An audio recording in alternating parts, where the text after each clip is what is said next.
C'est un constat que font presque tous les médecins généralistes. Les semaines de confinement, la crainte pour soi et pour ses proches d'être contaminés ont perturbé le sommeil de très nombreuses personnes de tous âges.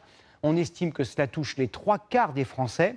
Que faire? Y a-t-il des remèdes simples? C'est le grand format de ce 20h signé de nos noctambules Jean-Marie Bagayoko, Xavier Boucher et Jean-Philippe Eckett. D'insomnie en insomnie, vous n'avez jamais aussi mal dormi. Nuit blanche, idées noires, impossible de s'endormir depuis des semaines. Et si le confinement avait mis à mal le sommeil des Français? C'était il y a 2 mois. Ça fait plus d'une demi-heure que je tourne dans le lit.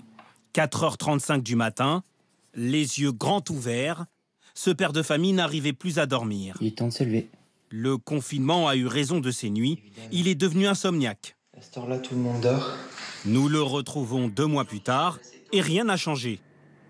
Aujourd'hui, vous vous êtes réveillé à quelle heure? Je me suis réveillé à 5 heures, mais je me suis dit non, il faut que tu dormes encore. Tu t'es couché tard. Il s'épuise à force de mal dormir. Je me l'explique pas vraiment en fait.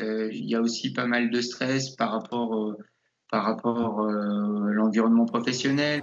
Avant le confinement, la moitié des Français déclaraient avoir des problèmes de sommeil. Est-ce que vous dormez bien la nuit? Très mal, pas assez. Désormais, ces troubles concernent environ 3/4 des Français. Et dans les pharmacies, voici la nouvelle molécule star des rayons, la mélatonine, qui reproduit l'hormone du sommeil. Pour une dizaine d'euros, la promesse d'une nuit réparatrice, sans ordonnance et sans accoutumance. Les gens sont inquiets. Les gens, il y a beaucoup d'inquiétudes. Alors maintenant que l'inquiétude sur le coronavirus disparaît un peu, même si elle est toujours latente, par contre, sur le travail, le futur emploi, le mode de vie, tout ça, c'est vraiment un peu complexe. 6 millions de boîtes sont vendues chaque année. L'Agence du médicament recommande pourtant un usage ponctuel de ces aides à l'endormissement qui parfois ne suffisent pas. Ici, il se réveille, il est sur le dos. Dans cet hôpital parisien, les médecins surveillent des patients en déficit chronique de sommeil. Il commence à bouger les jambes, à s'activer. À cause du confinement, certaines personnes ont vu leurs troubles s'aggraver. C'est le cas de cette jeune femme qui va subir une série de tests. Ça me tire un peu la peau, mais ça va.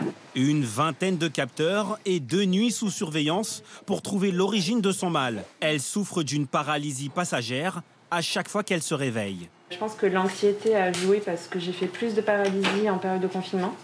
J'ai des fatigues chroniques, quoi. Donc qui, je pense, étaient effectivement amplifiées par l'anxiété liée au confinement. Plus de 2000 patients sont soignés chaque année dans ce centre du sommeil. Et depuis la fin du confinement, les demandes de prise en charge ont augmenté de 15%. Les personnes anxieuses ont du mal à s'endormir et si elles se réveillent la nuit, elles ont du mal à se rendormir. On a besoin de s'exposer à la lumière du soleil le matin, qui est très riche dans les lumières bleues, qui stimule bien l'horloge interne, associé à de l'activité physique le matin. L'idéal, le petit footing. Faire du sport, du vélo, courir, bref, se dépenser. C'était souvent compliqué pendant le confinement. Ces enfants ne s'endormaient pas avant 23 h. Voici ce qu'ils nous confiaient il y a 2 mois. Je suis pas fatiguée, je garde les yeux ouverts et j'arrive pas à m'endormir. Parce que je me défoule pas assez et je fais pas assez de sport. Avec le déconfinement, ils ont retrouvé le chemin des parcs et de l'école 1 jour sur 2. Nouveau rythme et nouvelles difficultés pour le sommeil de toute la famille. Alors nous, il y a des matins où on se réveille un petit peu en panique en se demandant mince, on est quel jour? Est-ce qu'on est bien à la bonne heure? Est-ce qu'on voilà. Maëlle, c'est bien plus compliqué.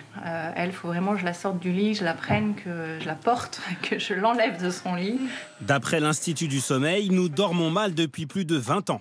La consommation de somnifères a augmenté de 7% à la fin du confinement, mais bonne nouvelle, elle a tendance à baisser quand nous prenons des vacances.